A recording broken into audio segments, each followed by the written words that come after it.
Obrigado, Vini, por ser novo membro. Tá? Então, vamos aqui repassar muito brevemente a ideia, a informação. Nós temos uma live um pouco mais cedo, falando a respeito da possibilidade do Brasil atuar como mediador e da fala do vice-chanceler russo em relação a essa perspectiva. Que eu acredito que já conhecia a posição do Brasil em relação a essa votação na ONU, tá? Para que fique claro, vou dar uma repassada sob o ponto de vista técnico.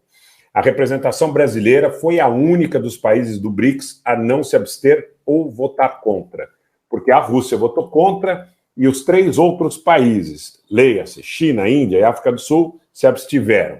Então, a Assembleia Geral da ONU aprovou nesta quinta-feira, dia 23, uma resolução condenando as consequências humanitárias da invasão da Ucrânia pela Rússia, exigindo a retirada de tropas do país e se comprometendo com a promoção da paz na região.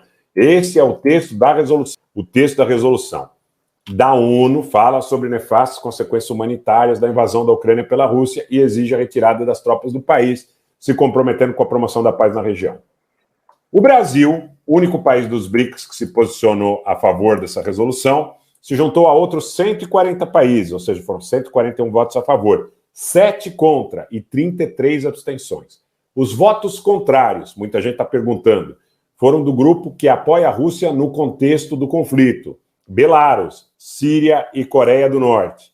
Tá? O grupo que se absteve, que inclui Índia, China, Irã e África do Sul.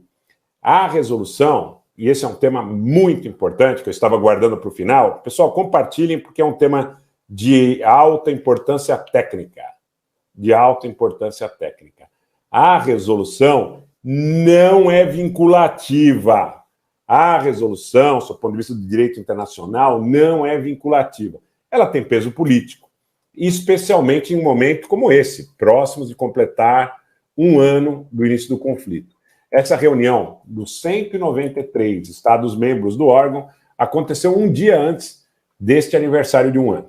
As tensões cresceram nos últimos dias, fala do Putin, fala do Biden. Então, reafirmando, neste caso, o presidente Biden e o presidente Putin, que irão até o final em relação às suas perspectivas e ambições. Tá?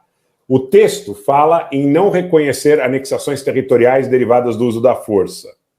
E também fala em imediata retirada das tropas russas. O documento ainda reitera, mais de uma vez, o compromisso com a paz geral, justa e duradoura da Ucrânia e a integridade territorial da nação. Um dos trechos exige o cumprimento do direito humanitário internacional, que regula situações de conflito armado em relação ao tratamento dado a prisioneiros e à população civil.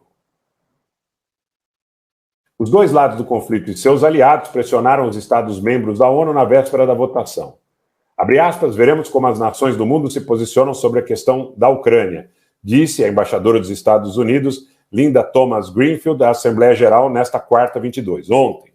Abre aspas, todos os membros devem rejeitar ameaças ou uso da força contra a integridade territorial e política de qualquer Estado em suas relações internacionais. Afirmação do secretário-geral Antônio Guterres. A Rússia descreveu o texto como desequilibrado e anti-russo. O Ocidente ignorou descaradamente nossas reclamações e continuou construindo infraestrutura militar da OTAN cada vez mais perto de nossas fronteiras. Falei isso na live mais cedo, falei isso na live de agora. A infraestrutura da OTAN cada vez mais perto das fronteiras russas realmente deve ser levado em conta quando nós analisamos esse conflito. Não dá para colocar tudo na conta da Rússia. É uma situação que merece também ser, vamos dizer, direcionada às preocupações da Rússia. A Ucrânia esperava aprofundar o isolamento diplomático da Rússia, conseguindo pelo menos 3/4 dos votos dos Estados-membros. E, a bem da verdade, antes da votação desta quinta, o Brasil havia apoiado 2 resoluções contra a Rússia no ano passado. O Brasil havia, no ano passado, senhores que estão aqui vociferando que a culpa é do Lula, que a culpa é do globalismo. Francisco Marques, um abraço, seja bem-vindo. Reginaldo Carvalho, boa noite, Rogério. As moções votadas hoje nos fóruns da ONU são irrelevantes e simbólicas. O Brasil fez o mais importante pela Rússia no contexto prático, negar o envio de armas à Ucrânia. Boa, Reginaldo, boa colocação. Mas vamos lá, aqui, aquela turma que está aqui, o Lully, né? Como se isso fosse ilustrar alguma coisa no diálogo e no debate, né? Não é alta política, é a política do... Aí sim que é a política do bar, né? Da cervejinha, da manguaça, é a política do bar. O Lully, o banheiro unissex, o Lully, essa coisa toda, como se fosse resolver alguma coisa. É. Antes da votação dessa quinta-feira, o Brasil havia apoiado 2 resoluções contra a Rússia no ano passado. Uma delas fazia exatamente o que hoje a votação do Brasil manifestou. Condenava a anexação de porções do território da Ucrânia. E a outra condenava a invasão. Tá? Então, no ano passado, o governo do presidente Jair Messias Bolsonaro, o Brasil votou 2 resoluções contra a Rússia, uma que condenava a anexação de porções do território da Ucrânia e a outra que condenava a invasão. Um texto que foi votado em novembro passado reconhecia a Rússia como responsável pela reparação da Ucrânia. Porém, esse não foi apoiado pelo Brasil. À época, a organização decidiu que o país deveria arcar com as consequências legais de todos os seus atos pela lei internacional. A medida, como as demais da entidade, tem peso apenas simbólico. O presidente Luiz Inácio Lula da Silva tem defendido a criação de um grupo de países para negociar o final da guerra. No final de janeiro, o Brasil negou um pedido do governo da Alemanha de fornecer munições de tanques para não abalar a sua posição de neutralidade. Como é que ficam aqui os senhores que atribuem ao globalismo que atacou o antigo presidente, que seria um cidadão antissistema? Eu nunca vi bobagem maior na minha vida. Nós temos que ter responsabilidade ao fazer política com comunicação. Nunca ouvi bobagem maior na minha vida. Nem o Bolsonaro é antissistema, nem o Lula é antissistema. E não existe no mundo nenhum governo antissistema. Nenhum. Nenhum governo antissistema. Agora, se o negócio é conversa de bar, se o negócio é conversa de arquibancada, aí não é conversa diplomática. Jaime Baião, a Armênia se absteve. A Armênia se absteve. Tá? Não há governo antissistema. Marcelo Barros, boa noite. Então, Renato Cosma, direita Miami, esquerda Califórnia. Isso é verdade. Então, eu quero dizer uma coisa. Leonão, um abraço. Eu quero dizer para vocês uma coisa. Nós estamos em vias de situações muito complicadas no mundo.